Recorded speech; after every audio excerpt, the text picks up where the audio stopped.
नमस्कार, welcome to another episode of Finoscope. तो आज हम लोग बात करने वाले हैं द मॉडल टेनेंसी एक्ट 2021 के बारे में। तो चलिए लेट्स स्टार्ट। तो चलिए सबसे पहले हम जान लेते हैं कि इस एक्ट का जरूरत क्यों पड़ा, सरकार को इस एक्ट को लाने का नेसेसिटी क्या था। तो देखिए होता क्या है कि हमारे इंडिया में कोई घर किराए पे लेना या किराए पे देना बहुत ही मुश्किल काम है, क्योंकि यहाँ पे बहुत सारे लिटिगेशंस हो जाते थे। पहला जो रेंट का एक्ट था उसमें कुछ क्लियरली मेंशन नहीं था, कोई गाइडलाइन नहीं था। तो ऐसा कोई गाइडलाइन नहीं था पहले, तो इसीलिए किराए पे कोई घर देना या लेना बहुत ही मुश्किल काम होता था। इसलिए आप देख सकते हैं कि हमारे यहाँ पे जो घर का डिमांड है, घर का डिमांड तो है और सप्लाई भी है, लेकिन वो उस डिमांड एंड सप्लाई को मीटअप करने के लिए कोई क्लियर गाइडलाइंस नहीं था। जैसे कि 2011 के सेंसस के मुताबिक इंडिया में करीब 1 करोड़ घर 1 करोड़ घर खाली रहता था, खाली पड़ा हुआ था, क्योंकि कोई किराए पे लेना या देना नहीं चाहता था।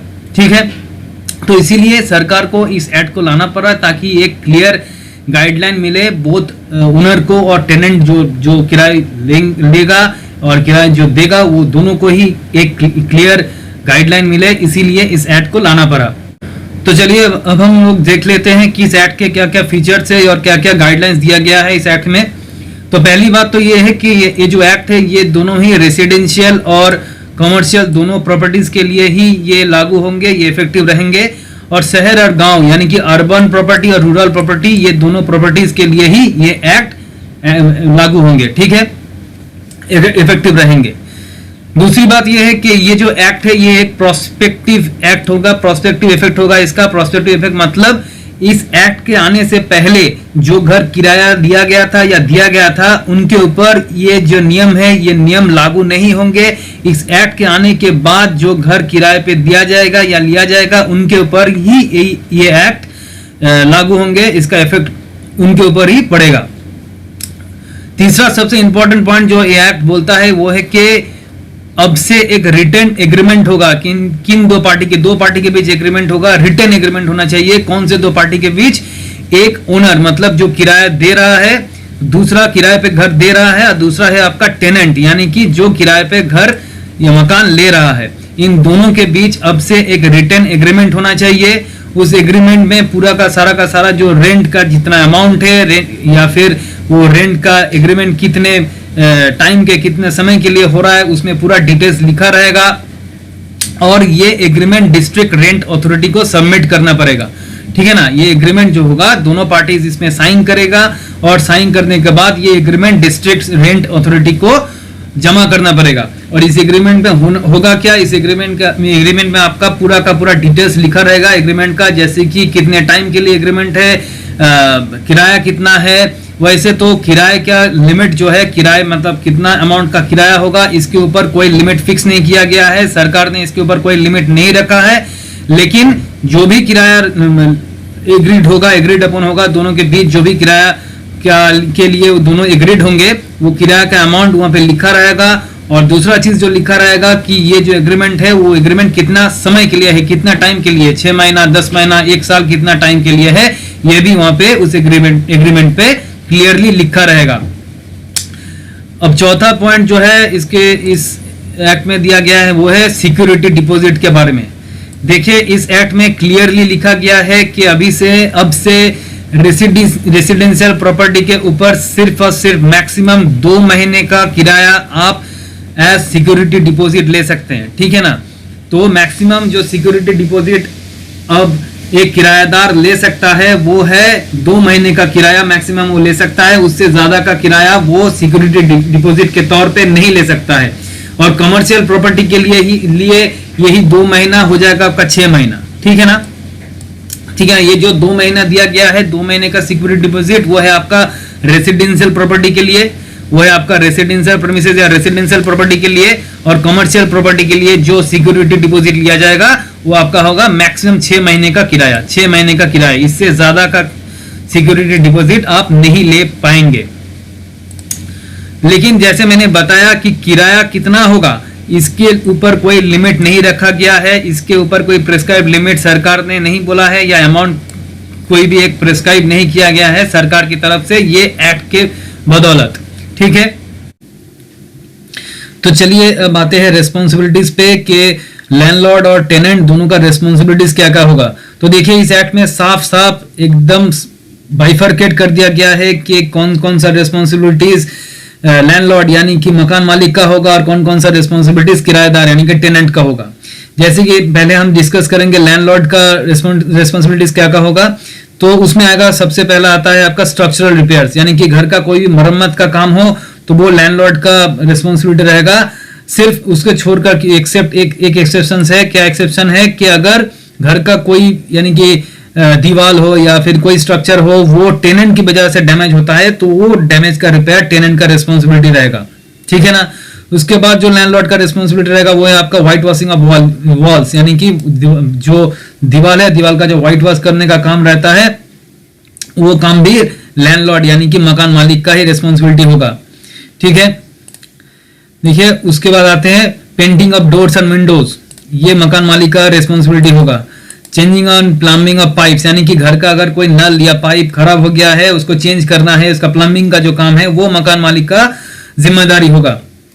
उसके बाद है आपका internal and external electrical wiring, electrical wiring से जुड़े जितने भी काम है वो सब मकान मालिक का जिम्मेदारी होगा, ठीक है ना। उसमें किराएदार का कोई हाथ नहीं रहेगा, कोई रोल नहीं रहेगा। और उसके बाद अंत में जो आता है वो है आपका सन्ड्री मेंटेनेंस, बाकी जो मेंटेनेंस का काम रहेगा वो भी मकान मालिक का ही जिम्मेदारी रहेगा, ठीक है।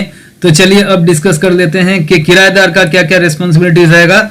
तो सबसे पहले एक बात जो मैं बताना चाहता हूं वो क्या है कि किराएदार अगर कोई घर में कोई नया कंस्ट्रक्शन करना चाहे या तोड़ फोड़ करना चाहे तो उसके लिए किराएदार को जो मकान मालिक है, लैंडलॉर्ड है, उससे रिटन परमिशन लेना पड़ेगा। रिटन परमिशन के बगैर किराएदार घर में कोई नया कंस्ट्रक्शन या चेंजेस नहीं कर पाएगा, ठीक है।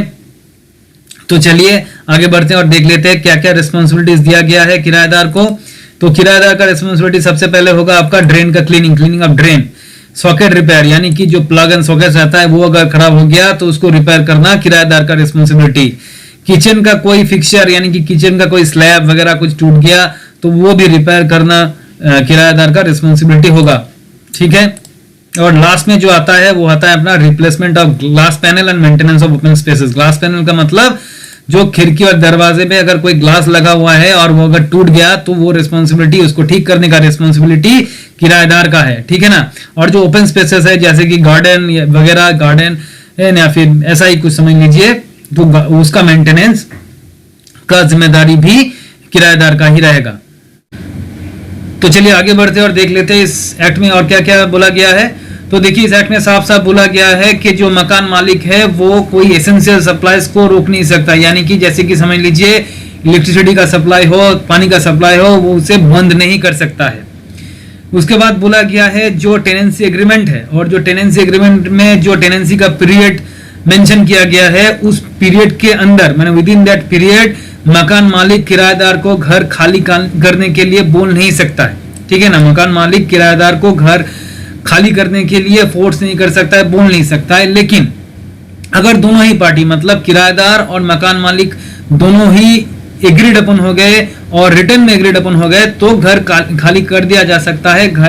वो जो टेनेंसी का पीरियड है उसके अंदर ही घर खाली किया जा सकता है, ठीक है। देखिए उसके बाद आता है कि समझ लीजिए जो टेनेंसी का एग्रीमेंट है, टेनेंसी का पीरियड था वो खत्म हो गया, लेकिन टेनेंसी का जो एग्रीमेंट है उसको रिन्यू नहीं किया गया, किसी भी कारण बस उसको रिन्यू नहीं किया गया, तो ये मान लिया जाएगा जो प्रीवियस एग्रीमेंट था और प्रीवियस एग्रीमेंट का जो टर्म्स एंड कंडीशन था वही लागू रहेगा। ये मान लिया जाएगा कि वही लागू है। और ये कब तक चलेगा? ये चलेगा आपका 6 महीने तक, मैक्सिमम 6 महीने तक पुराना टर्म्स एंड कंडीशंस में आप चला सकते हैं। उसके बाद आपका जो टेनेंसी एग्रीमेंट है उसको रिन्यू करना पड़ेगा, ठीक है। तो चलिए आगे बढ़ते हैं। देखिए ये वाला जो पॉइंट है बहुत ही इंपॉर्टेंट पॉइंट है, ये पॉइंट बहुत ही इंपॉर्टेंट है, ये पॉइंट आप लोग ध्यान से सुनिएगा। समझ लीजिए जो टेनेंसी का जो पीरियड है वो खत्म हो गया, ठीक है ना। जो टेनेंसी पीरियड था वो 6 महीने हो, 1 साल हो, वो खत्म हो गया। उसके बाद भी जो किराएदार था वो घर को खाली नहीं कर रहा है, तो इस सिचुएशन में उसको पेनल्टी देना पड़ेगा। और कितना पेनल्टी देना पड़ेगा? हर महीना 2 गुना रेंट देना पड़ेगा, डबल रेंट देना पड़ेगा। कितने महीने के लिए? जब से आपका जो टेनेंसी का जो पीरियड था वो खत्म हो गया, उसके बाद 2 महीना तक आपको डबल रेंट देना पड़ेगा। उसके बाद भी अगर वो घर खाली नहीं करता है तो उसके बाद हर महीना उसको 4 गुना रेंट देना पड़ेगा। ठीक है, तो पहले 2 महीने के लिए 2 गुना, उसके बाद से 4 गुना रेंट, यानी कि अगर रेंट 2000 रुपए है तो उसको 8000 रुपए देना पड़ेगा। ठीक है, अब देखिए रेंट रिविजन का भी एक पॉसिबिलिटी रहता है, एक पॉसिबिलिटी जो रहता है एग्रीमेंट में कि रेंट का रिविजन कब होगा। रेंट रिविजन होगा तो कब होगा, कितने अमाउंट से होगा, तो ऐसा भी कोई पॉइंट डाल सकता है अगर लैंड लॉर्ड चाहे और जो किराएदार और मकान मालिक जो है दोनों अगर एग्रीड अपन हो गए तो वो एक पॉइंट डाल सकते हैं एग्रीमेंट में कि समझ लीजिए कि हर साल रेंट जो है वो 10% से इंक्रीज होगा या 5% से इंक्रीज होगा, ऐसा एग्रीमेंट में वो क्लॉज डाल सकते हैं। लेकिन समझ लीजिए कोई एग्रीमेंट में ऐसा अगर कोई क्लॉज नहीं रहता है और मकान मालिक जो रेंट है उसको रिवाइज करना चाहता है, ठीक है ना, ऐसा कोई क्लॉज नहीं है और रेंट को मकान मालिक रिवाइज करना चाहता है, तो उसके लिए मकान मालिक को किराएदार को मिनिमम 3 महीने का टाइम देना पड़ेगा। ठीक है ना, 3 महीने का टाइम उसको देना पड़ेगा मकान मालिक को, किसको, किराएदार को देना पड़ेगा कि मैं रिवाइज रेंट करना चाहता हूँ, रेंट को रिवाइज करना चाहता हूँ। तो जब से वो रेंट को रिवाइज करना चाहता है उससे पहले 3 महीने का वक्त उसको देना पड़ेगा। ठीक है, जो किराएदार है उसको देना पड़ेगा। ठीक है, तो समझ लीजिए जो मकान मालिक है उसने वो प्रेस्क्राइब्ड लिमिट यानी कि 3 महीने का वक्त दे दिया किराएदार को, और किराएदार ने उस 3 महीने के टाइम के अंदर कोई भी नोटिस नहीं दिया कि वो रहना चाहता है कि नहीं रहना चाहता है, या फिर वो उसको एक्सेप्ट करता है कि नहीं एक्सेप्ट करता है। तो अगर ऐसा होता है तो ये इस सिचुएशन में ये मान लिया जाएगा कि अगर 3 महीने के अंदर वो कुछ रिप्लाई नहीं करता है, जो टेनेंट है, जो किराए पे किराएदार है, वो कोई रिप्लाई नहीं करता है, तो ये मान लिया जाएगा कि जो रिवाइज रेंट का जो टर्म्स एंड कंडीशन मकान मालिक ने रखा है वो किराएदार ने मान लिया है, इसी को मान के आपको चलना पड़ेगा। ठीक है, देखिए उसके बाद आते हैं कि अगर मकान मालिक जो है वो उस घर में कोई रिपेयरिंग का काम करना चाहता है तो उसके लिए मकान मालिक को 24 घंटे का नोटिस देना पड़ेगा। किराएदार को 24 घंटे का नोटिस देना पड़ेगा कि मैं तुम्हारे घर में रिपेयर का काम करना चाहता हूं, तो किराएदार को 24 घंटे पहले वो नोटिस देना पड़ेगा ताकि किराएदार उसके लिए रेडी हो सके, तैयार हो सके। और इसके साथ साथ और एक इंपॉर्टेंट पॉइंट है, वो क्या है कि मकान मालिक जो है वो रिपेयरिंग के लिए सिर्फ दिन में उस घर में एंटर कर सकते हैं। दिन में मतलब फ्रॉम सनराइज टू सनसेट, यानी कि सूर्योदय से सूर्यास्त तक ही का जो समय है उसी के अंदर मकान मालिक प्रेमिसेस में के अंदर घुस सकते हैं रिपेयरिंग के काम के लिए। रात के टाइम वो रिपेयरिंग के काम के लिए मकान मालिक प्रेमिसेस के अंदर नहीं जा सकते हैं। ओके, और जो लास्ट वाला पॉइंट है वो है सबलेटिंग का। सबलेटिंग का मतलब क्या है?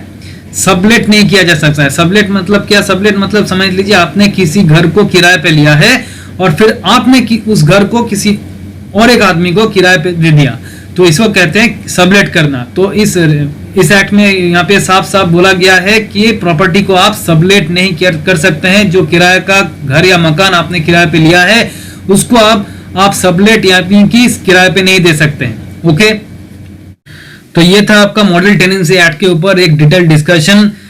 तो अगर आपको ये वीडियो पसंद आया तो आप लोग मेरा चैनल लाइक, शेयर और सब्सक्राइब जरूर कीजिए। और इस वीडियो के रिलेटेड इस एक्ट के ऊपर अगर आपके मन में कोई क्वेश्चन है, कोई डाउट है, तो आप लोग कमेंट बॉक्स में जरूर लिखिए। और मेरा वीडियो ज्यादा से ज्यादा लाइक कीजिए, शेयर कीजिए और सब्सक्राइब कीजिए। तो ठीक है, मिलते हैं एक नए वीडियो में, नए एपिसोड में। तब तक के लिए खुश रहिए, सेफ रहिए। Thank you.